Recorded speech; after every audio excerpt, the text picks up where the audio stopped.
امام مسلم رحمۃ اللہ علیہ نے اپنے اسناد سے روایت کیا سیدنا سمرہ بن جندب رضی اللہ تعالیٰ عنہ اور سیدنا مغیرہ بن شعبہ رضی اللہ تعالیٰ عنہ سے کہ رسول اللہ صلی اللہ علیہ وآلہ وسلم نے فرمایا، جو شخص مجھ سے حدیث نقل کرے اور وہ سمجھتا ہو کہ یہ جھوٹ ہے تو وہ خود جھوٹا ہے۔ صحیح مسلم حدیث نمبر 1۔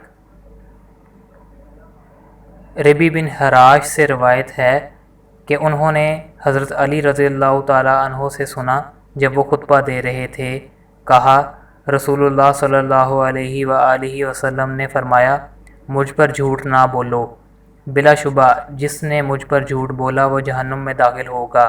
صحیح مسلم حدیث نمبر 2۔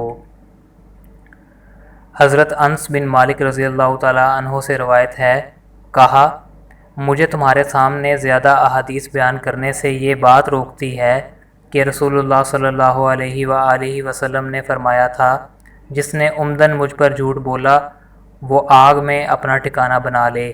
صحیح مسلم حدیث نمبر 3۔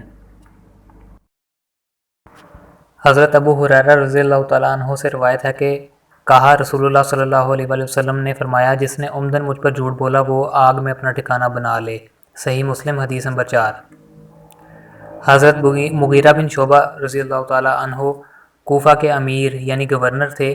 مغیرہ رضی اللہ تعالیٰ عنہ نے کہا، میں نے رسول اللہ صلی اللہ علیہ وآلہ وسلم سے سنا، آپ فرما رہے تھے، مجھ پر جھوٹ بولنا اس طرح نہیں جیسے میرے علاوہ کسی ایک عام آدمی پر جھوٹ بولنا ہے۔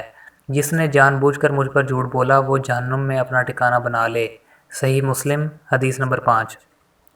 محمد بن قیس اسدی نے علی بن ربیعہ اسدی سے، انہوں نے حضرت مغیرہ بن شعبہ رضی اللہ تعالیٰ عنہ سے، انہوں نے نبی صلی اللہ علیہ وسلم سے اسی طرح روایت کی، لیکن بلا شبہ مجھ پر جھوٹ بولنا اس طرح نہیں جیسے کسی ایک عام آدمی پر جھوٹ بولنا ہے، اس جملے کا ذکر نہیں کیا۔ صحیح مسلم حدیث نمبر 6۔ رسول اللہ صلی اللہ علیہ وآلہ وسلم نے فرمایا، آدمی کے جھوٹا ہونے کے لیے یہی کافی ہے کہ وہ ہر سنی ہوئی بات بیان کر دے۔ صحیح مسلم حدیث نمبر 7۔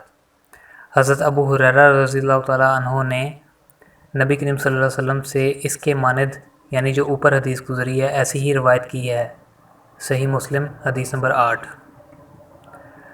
حضرت عمر بن خطاب رضی اللہ تعالیٰ عنہ نے فرمایا، آدمی کے جھوٹ سے اتنا ہی کافی ہے کہ وہ ہر سنی ہوئی بات آگے بیان کر دے۔ صحیح مسلم حدیث نمبر 9۔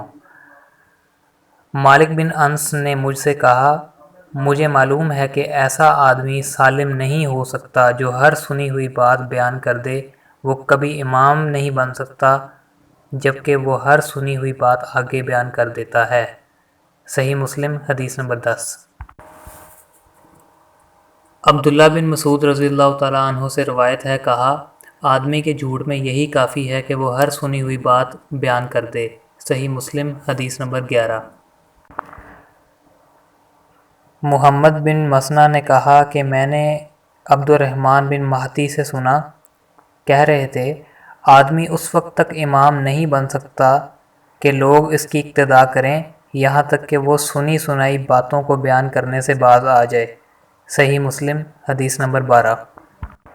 سفیان بن حسین سے روایت ہے کہ ایاس بن معاویہ نے مجھ سے مطالبہ کیا اور کہا کہ میں تمہیں دیکھتا ہوں تم قرآن کے علم سے شدید رغبت رکھتے ہو، تم میرے سامنے ایک سورت پڑھو اور اس کی تفسیر کرو تاکہ جو تمہیں علم ہے میں بھی اسے دیکھوں۔ کہا، میں نے ایسا کیا تو انہوں نے مجھ سے فرمایا، جو بات میں تم سے کہنے لگا ہوں اسے میری طرف سے ہمیشہ یاد رکھنا، ناپسندیدہ یعنی منکر روایات کو بیان کرنے سے بچنا، کیونکہ ایسا نہ ہونے کے برابر ہے کہ کسی نے یہ کام کیا ہو یعنی منکر روایات بیان کی ہوں اور وہ اپنی ذات میں ذلیل نہ ہوا ہو اور اس کی بیان کردہ حدیث کو جھوٹا نہ سمجھا گیا ہو۔ صحیح مسلم حدیث نمبر 13۔ عبداللہ بن مسعود رضی اللہ تعالیٰ عنہ نے فرمایا، تم کسی قوم کے سامنے ایسی حدیث بیان نہیں کرتے جس کے صحیح مفہوم تک ان کی عقلیں نہیں پہنچ سکتی مگر وہ ان میں سے بعض کے لیے فتنے کا موجب بن جاتی ہیں۔ صحیح مسلم حدیث نمبر 14۔ حضرت ابو ہریرہ رضی اللہ تعالیٰ عنہ سے روایت ہے کہ انہوں نے رسول اللہ صلی اللہ علیہ وسلم سے روایت کی کہ آپ نے فرمایا، میری امت کے آخری زمانے میں ایسے لوگ ہوں گے جو تمہارے سامنے ایسی حدیثیں بیان کریں گے جو تم نے نہ سنی ہوں گی نہ تمہارے آباء و اجداد نے، تم اس کماش کے لوگوں سے دور رہنا۔ صحیح مسلم حدیث نمبر 15۔ مسلم بن یسار نے بتایا کہ انہوں نے حضرت ابو ہریرہ رضی اللہ تعالیٰ عنہ کو یہ کہتے ہوئے سنا کہ رسول اللہ صلی اللہ علیہ وآلہ وسلم نے فرمایا، آخری زمانے میں ایسے دجال کذاب ہوں گے جو تمہارے پاس ایسی احادیث لائیں گے جو نہ تم نے سنی ہوں گی نہ تمہارے آباء و اجداد نے، تم ان سے دور رہنا کہیں وہ تمہیں گمراہ نہ کر دیں اور تمہیں فتنے میں نہ ڈال دیں۔ صحیح مسلم حدیث نمبر 16۔ حضرت عبداللہ بن مسعود رضی اللہ تعالیٰ عنہ نے فرمایا، بلا شبہ شیطان کسی آدمی کی شکل اختیار کرتا ہے، پھر وہ لوگوں کے پاس آتا ہے اور انہیں جھوٹ پر مبنی کوئی حدیث سناتا ہے، پھر وہ بکھر جاتے ہیں۔ ان میں سے کوئی آدمی کہتا ہے، میں نے ایک آدمی سے حدیث سنی، میں اس کا چہرہ پہچانتا ہوں پر اس کا نام نہیں جانتا، وہ حدیث سنا رہا تھا۔ صحیح مسلم حدیث نمبر 17۔ طاؤس نے حضرت عبداللہ بن عمرو بن عاص سے روایت کی، کہا، سمندر کی تہہ میں بہت سے شیطان قید ہیں جنہیں حضرت سلیمان علیہ السلام نے باندھا تھا، وقت آ رہا ہے کہ وہ نکلیں گے اور لوگوں کے سامنے قرآن پڑھیں گے۔ صحیح مسلم حدیث نمبر 18۔ ہشام بن جوہیر نے طاؤس سے روایت کی، کہا، یہ یعنی بشیر بن کعب حضرت ابن عباس کے پاس آیا اور انہیں حدیثیں سنانے لگا۔ ابن عباس نے اس سے کہا، فلاں فلاں حدیث دہراؤ، اس نے دہرا دیں، پھر ان کے سامنے احادیث بیان کیں۔ انہوں نے اس سے کہا، فلاں حدیث دوبارہ سناؤ، اس نے ان کے سامنے دہرا دیں۔ پھر آپ سے عرض کی، میں نہیں جانتا کہ آپ نے میری بیان کی ہوئی ساری احادیث پہچان لی ہیں اور اس حدیث کو منکر جانا ہے، یا سب کو منکر جانا ہے اور اسے پہچان لیا ہے۔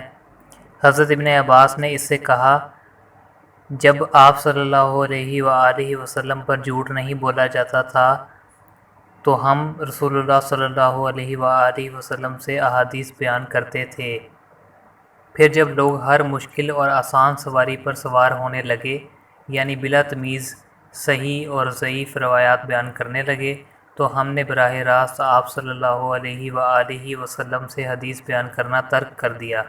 صحیح مسلم حدیث نمبر 19۔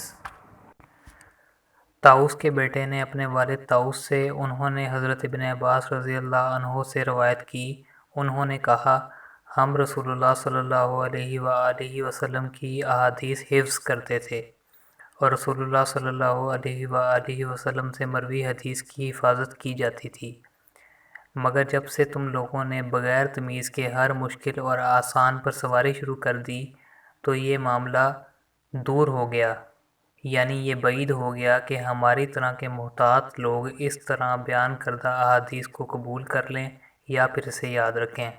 صحیح مسلم حدیث نمبر 20۔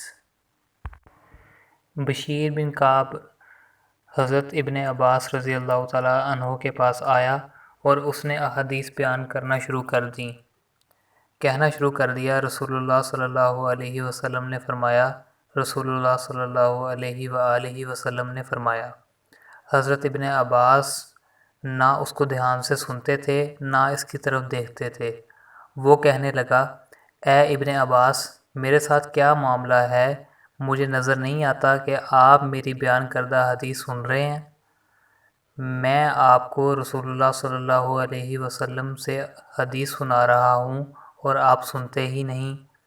حضرت ابن عباس رضی اللہ عنہ نے فرمایا، ایک وقت ایسا تھا کہ جب ہم کسی کو یہ کہتے سنتے کہ رسول اللہ صلی اللہ علیہ وآلہ وسلم نے فرمایا تو ہماری نظریں فوراً اس کی طرف اٹھ جاتیں اور ہم کان لگا کر غور سے اس کی بات سنتے، پھر جب لوگوں نے بلا تمیز ہر مشکل اور آسان پر سواری شروع کر دی تو ہم لوگوں سے کوئی حدیث قبول نہ کرتے سوائے اس حدیث کے جسے ہم جانتے تھے۔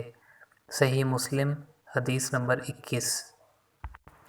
ابن ابی ملیکہ سے روایت ہے، کہا، میں نے حضرت عبداللہ ابن عباس رضی اللہ تعالیٰ عنہ کی طرف لکھا اور ان سے درخواست کی کہ وہ میرے لیے ایک کتاب لکھیں اور جن باتوں کی صحت میں مقال ہو یا جو نہ لکھنے کی ہوں وہ باتیں مجھ سے چھپا لیں۔ انہوں نے فرمایا، لڑکا خالص احادیث کا طلبگار ہے، میں اس کے لیے حدیث سے متعلق تمام معاملات میں صحیح کا انتخاب کروں گا اور موضوع اور گڑی ہوئی حدیث کو ہٹا دوں گا۔ کہا انہوں نے حضرت علی رضی اللہ تعالیٰ عنہ کے فیصلے منگوائے اور ان میں سے چیزیں لکھنی شروع کیں، اور یہ ہوا کہ کوئی چیز گزرتی تو فرماتے بخدا یہ فیصلہ حضرت علی نے نہیں کیا، سوائے اس کے کہ وہ گمراہ ہو گئے ہوں، جبکہ ایسا نہیں ہوا۔ صحیح مسلم حدیث نمبر 22۔